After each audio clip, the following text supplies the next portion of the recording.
Presidente de la Comisión de Presupuesto y Hacienda, con quien siempre que ha venido al estudio de Nivel hemos tenido buenas charlas. Bien. La verdad que sí. ¿Qué tal, José Luis? ¿Cómo le va? ¿Cómo anda? Hola, hola, hola, muy buen día, gran saludo a ustedes, la producción y los oyentes. Bien. De este lado, Ricardo Montacuti y Rosana Villegas. Vamos a ir a los bifes porque usted es medio técnico para hablar, entonces, para que la gente entienda. ¿Por qué presupuestaron para el año que viene un aumento significativo de retenciones? ¿Va a haber un dólar soja nuevo? ¿Va a haber algún nuevo impuesto a las exportaciones? Se lo pregunto porque esta es una zona exportadora y por ahí preocupa. No, no hay ningún cambio en el régimen impositivo en este presupuesto, de ninguna manera.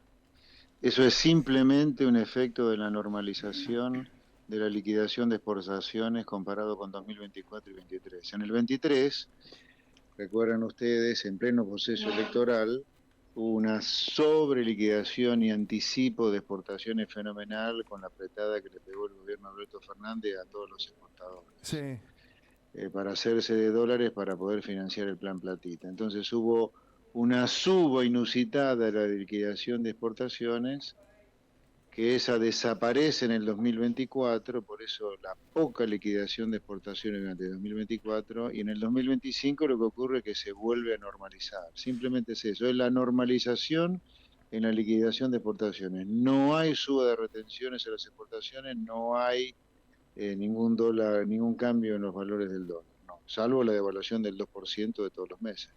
Bien, ayer se conocieron los números oficiales de cómo va funcionando el PBI en el primer semestre del año. Se preveía que la caída iba a ser como fue, 3% y monedas, 3.4, creo, el primer semestre del año, desaceleración de la caída. Mi pregunta es esta, porque viendo el presupuesto del año que viene y las previsiones que hacen de crecimiento, ¿sobre la base de qué? ¿Por qué suponen o por qué saben o por qué calculan que el país va a crecer el año que viene? Cuando usted desagrega y ve todas las actividades que se cayeron, la verdad que da miedo.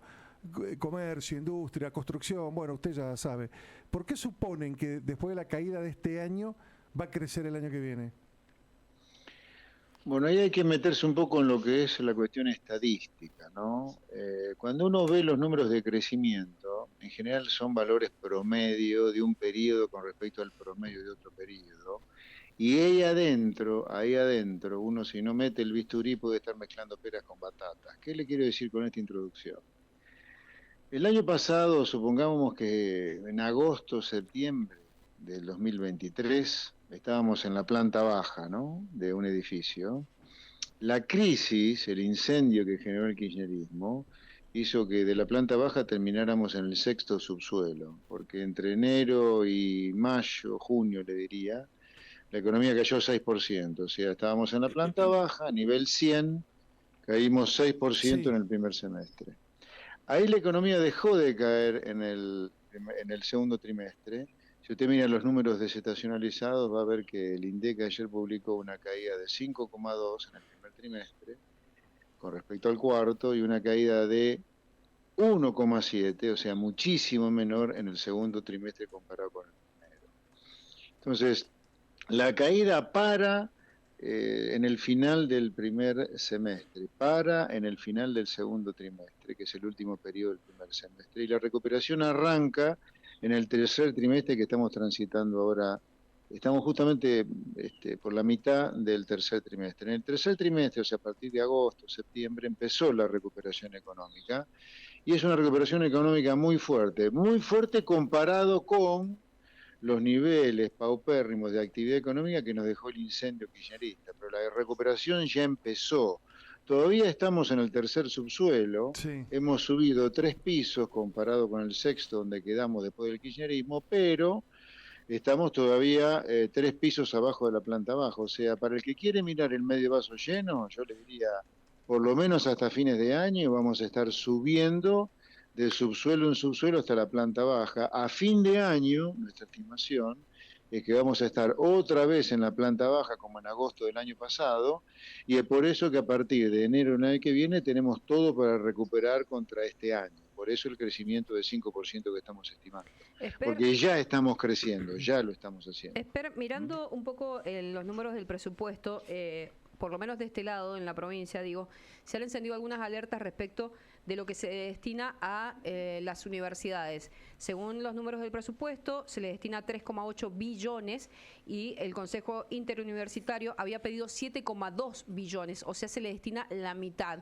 Y lo pongo en contexto porque lo que se está barajando políticamente es que se espera que el presidente efectivamente avance con el veto a esta ley de financiamiento universitario, porque hay algunos diputados que están reuniéndose para ver si eso ocurre, según lo ha dicho el presidente, cuando llaman a esta sesión especial para tratar de ir en contra de ese veto. Le pregunto todo, las razones por las cuales se le da menos presupuesto a las universidades y si ustedes ya están vislumbrando o si tienen fecha del veto a esa ley de financiamiento universitario. Bueno, varias cosas usted plantea, como dijo, me pregunta de todo, le voy respondiendo una por una las cosas que dijo. Sobre la ley de financiamiento universitario, más allá de que como consecuencia de que no han presentado los diputados que han planteado esta mejora en los saberes merecidos, que son, por supuesto, como no han planteado el financiamiento, nos parece una burla a los docentes, me parece una burla a los argentinos. Acá hay que olvidarse, pero no solo por este gobierno, sino por una cuestión de responsabilidad para con la sociedad y con los que menos tienen, de andar planteando aumento de gastos sin financiamiento. Argentina ha vivido con aumento de gastos sin financiamiento y así hemos terminado en una verdadera villa miseria. Yo no sé qué diablos es lo que nos tiene que pasar para que nos demos cuenta que aumentar gasto público sin que ese gasto público tenga financiamiento, o sea, que haya que recurrir a la maquinita impresora del Banco Central, nos ha transformado en un país miserable. Yo no entiendo qué nos tiene que pasar ya. Así que el veto está más que justificado, incluso independientemente del aumento, que es un tema conceptual. Usted no puede, siendo diputado de la Nación, sabiendo el desastre que la política ha hecho con el país, andar planteando aumento de gastos, sea quien sea, sin financiamiento, porque lo está engañando a esa persona a la cual usted supuestamente le está mejorando su nivel de vida. No, déjeme terminar, espere, déjeme terminar. Pero déjeme pelearlo Entonces, un poco, sobre el tema, nos vamos pero a no, discúlpeme, no se va a aburrir conmigo. Usted no me diga que se va a aburrir porque no es cierto. Pero déjeme preguntarle. Yo le estoy contestando. Bueno, le iba a ofrecer financiamiento. Mire, la señorita Roxana me hizo 3 preguntas y no le contesté la primera todavía. Si usted es educado, me va a permitir contestarle, Roxana. ¿Cómo no? Conteste. Segunda pregunta que me hizo Roxana, sobre el veto. El veto no sé cuándo va a ocurrir, pero sin duda que la ley de financiamiento por irresponsable va a ser vetada. Sobre el presupuesto 2025, que es la tercera pregunta que me hace, efectivamente, no hay mejora real en el presupuesto 2025 en los salarios de los docentes. ¿Por qué? Porque todo el esfuerzo está puesto, fíjense, en el presupuesto también en la escuela primaria y secundaria. ¿Pero por qué? Porque la mitad de los chicos no terminan la escuela primaria y secundaria. Entonces, nosotros, antes de pensar en la universidad, dado que no hay recursos, tenemos que pensar en donde tenemos el gran problema, que los chicos o no terminan la secundaria, la mitad, o si la terminan no tienen comprensión de texto, y toda la plata de educación va a estar destinada al plan de alfabetización. Ahora sí, sigamos con el resto de las preguntas. Pero entonces, ustedes reconocen que con estos 3,8 billones que le están destinando a la universidad no va a haber un incremento a los docentes universitarios, o no por lo menos en términos reales. En términos reales no, lo que sí vamos a hacer, y eso está en el presupuesto, que los docentes en términos reales no pierdan poder adquisitivo comparado contra el año 2024. Ahora, bueno, cuando me metí y usted me mandó quedarme calladito hasta terminar de responder, le quería decir, mientras discuten todo esto y todo esto sucede, sigue vigente el Tierra del Fuego, el régimen fiscal de los ensambladores de Tierra del Fuego que nos venden celulares berretas carísimos, sigue vigente. Eso es 1/3 de punto de PBI. Con eso podría haber pagado parte de lo que no se les dio a los jubilados, parte del financiamiento educativo. ¿Por qué sigue esa inequidad? O los jueces que no pagan ganancias, porque algunos pagan y otros no, los que no pagan ganancias es un 1/10 de punto de PBI, un poquito más, 1,5. Podrían haber hecho algo con eso también, qué sé yo, nada. Usted dice que no le ofrecen financiamiento, se me ocurren esos dos. No se me ocurrieron a mí, estaban en alguno de los proyectos de ley de la oposición que andan dando vueltas. Bueno, yo tomo todo lo que usted dice, lo que no entiendo es cómo la oposición, que tan suelta de cuerpo habla sobre el no pago de impuestos a las ganancias de los magistrados o sobre el régimen de Tierra del Fuego, ¿por qué no plantearon, junto con el proyecto de ley que aumentaba el presupuesto universitario, esa manera de financiarlo? Ninguno de los irresponsables que plantearon esta mejora de los docentes sin financiamiento se preocuparon ellos por meter en su proyecto de mejora supuesta de los saberes de los docentes universitarios esos financiamientos. Y además, cuidado, simplemente para ser honesto, yo el régimen de Tierra del Fuego lo terminaría mañana. ¿Por qué? No tanto por lo que se pierde de recaudar, porque es poco lo que se pierde de recaudar. La obscenidad del régimen de Tierra del Fuego es lo carísimo que nos cuesta a todos los argentinos las cosas que salen de Tierra del Fuego. Parece ser que uno, en lugar de comprar un celular que viene de Tierra del Fuego, está comprando un BMW directamente en lugar de un celular. Pero para ser justos, el problema con Tierra del Fuego es ese, no es tanto la pérdida de recaudación. La gran pérdida de recaudación, lo que se llaman gastos tributarios, está en otras cosas. Por ejemplo, las cooperativas que no pagan ganancias, las obras sociales que no pagan IVA, todo lo que se pierde de recaudar de ganancias como consecuencia del monotributo. O sea, separémoslos tanto. Tierra del Fuego es una cosa que hay que terminarla porque no puede ser que todos paguemos en el continente 10 veces más caro lo que cuestan las cosas a nivel internacional. Ahora, en cuanto a la plata que se pierde por el régimen de Tierra del Fuego, es relativamente poca. Eso no quita la gravedad y la irresponsabilidad de diputados que presentan proyectos de aumento del gasto tomándole el pelo a la gente que supuestamente va a ser beneficiada por el aumento del gasto, sin decir cómo se va a financiar ese aumento del gasto público. Ahora, Papá Noel no existe. Esper, pensando en esto que usted acaba de decir, que el veto va a llegar indefectiblemente para la ley de financiamiento universitario, ¿no temen que aquella marcha de abril, del 23 de abril, pueda volverse aún mayor en el reclamo de las distintas organizaciones universitarias, distintas facultades y demás? Digo, ¿no temen que haya un planteo muy fuerte popular para reclamar este financiamiento universitario? Más que temer, no tengo la menor idea que puede pasar porque no sé frotar la lámpara. Lo que sí yo le diría, me gustaría que aquellos que quieren aumentar los salarios de los docentes, y eso está fuera de discusión que lo merecen, nos trajeran la manera de financiar de manera genuina y no mintiendo esa supuesta mejora en los saberes de los docentes. Mire, para que la gente lo entienda, acá lo que se pretende hacer con este presupuesto es un cambio copernicano, es un cambio de 180 grados respecto a lo que viene ocurriendo en materia presupuestaria en Argentina. ¿Cuál es el cambio copernicano? El primero es que el primer artículo del presupuesto siempre decía, fíjese el gasto público en tanto. Sí. O sea, la casta política primero. Nosotros los políticos decidimos cuánto gastar transformándonos en verdadero Papá Noel. Acá no. Acá el artículo 1 de este presupuesto dice déficit cero. ¿Por qué déficit cero? Porque este es un gobierno comprometido con la gente. ¿Por qué? Porque si hay déficit cero, la emisión es cero, y si la emisión es cero, la inflación va a ser baja. Y la inflación es el peor impuesto que uno puede tener en un país, más, es el peor impuesto a los pobres. Entonces, el primer compromiso de este gobierno, establecido en el primer artículo del presupuesto, ya no es más el gasto para la corpo político, la casta política, sino es un compromiso de defensa de la sociedad, de la gente, para que no haya inflación. Pero, la segunda cosa sí. importante, ya termino, sí. y seguimos con el diálogo. La segunda cosa importante que dice este presupuesto es déficit cero para terminar con la inflación y además sin suba de impuestos. Acá no hay suba de impuestos para mantener el déficit cero y terminar con la inflación.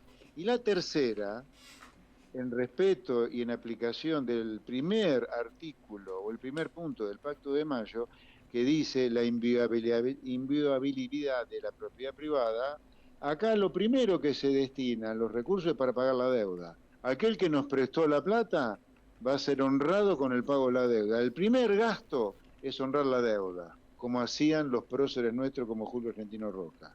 Lo primero que se hace con la plata que se recaba es honrar al que nos prestó. Y después que la política gaste. Sí, banco a Roca. Lo último, Esper. en un país con casi el 50% de pobreza, y no los estoy culpando a ustedes, esto ya sabemos cómo viene, de dónde viene, el daño que han hecho sucesivos malos gobiernos, el déficit cero, y qué sé yo, suena cruel. Ustedes bajaron la alícuota de bienes personales para las personas más millonarias de la Argentina, y a los jubilados no, a los docentes no, y no le estoy haciendo demagogia. Mire, yo la verdad hasta lo hubiera votado. Mire, si hubiera sido usted en vez de Milei, capaz lo pero votaba. bueno, Capaz lo votaba. yo discrepo Sí. con todo lo que está diciendo, porque el déficit cero no es ninguna crueldad. La crueldad es tener déficit fiscal financiado con emisión que causa inflación, y eso demuele el bolsillo de los pobres, demuele el bolsillo de los jubilados, demuele el bolsillo de los planes sociales. Primera discrepancia que tengo con lo que usted dice. La segunda cosa, la baja de bienes personales no le afecta a los más ricos, ¿eh? La baja de bienes personales es para la gente... Sí, no, espere. La baja de bienes personales es para la gente de clase media que estaba pagando una millonada de impuestos a los bienes personales por un departamentito de 3 ambientes. No es en favor de la clase media, no, de ninguna manera es así. Sabe que muchas veces mandamos móviles de la radio a supermercados y qué sé yo, y por ahí sale la gente incluso humilde, jubilados de la mínima. Le alcanzó, abuela, qué sé yo, cuánto gastó, y no, pero es como dice el presidente, hay que bancar, hay que poner el hombro, la gente ha tomado esa parte del discurso del presidente, y en Mendoza es una provincia donde tiene casi un 70% de apoyo. Usted agarra las encuestas, bueno, un poco menos ahora, ¿no? Sí. Pero está de apoyo muy alto. Mi pregunta es esta, José Luis, póngase la mano en el corazón. ¿Vamos bien? Yo no tengo la menor duda que vamos bien. Ahora, si pensábamos que esto era Suiza y estamos así ahora, bueno, estamos equivocados. El punto de comparación no es Suiza previo a Milei, es el incendio que dejó el kirchnerismo. Entonces, cuando hay un incendio en un edificio, vienen los bomberos, apagan el incendio y la casa te queda llena de olor a humo, con los vidrios rotos, llena de agua. Entonces, ¿a quién le echamos la culpa? ¿Al que prendió fuego el edificio, el kirchnerismo, o al gobierno de Milei, que en esta primera etapa es el bombero que evitó que se perdiera todo el edificio? Yo creo que ninguna duda hay que mirar el medio vaso lleno, y que es que hubo un bombero, el gobierno de Milei, que en esta primera etapa ha logrado apagar el incendio, y de a poquito estamos empezando la reconstrucción. Hay luz al final del túnel, y no es un tren que viene de frente, sino la esperanza de que Argentina, haciendo las cosas que se hacen en los países donde la gente vive bien, los argentinos también vivan bien. Gracias, Esper, que tenga buen día. Un placer, Gracias. muy buen día. José Luis Esper, diputado de la Libertad Avanza, presidente de la Comisión de Presupuesto y Hacienda.